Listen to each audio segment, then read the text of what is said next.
düştüm yaban ellere, dalıp çıktım ateşlere, küllere. Giyimde bir şarık kenardı, sıra dağlara, yollara, çöllere.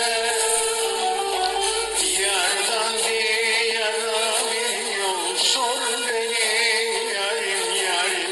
Bul beni, yarim yarim.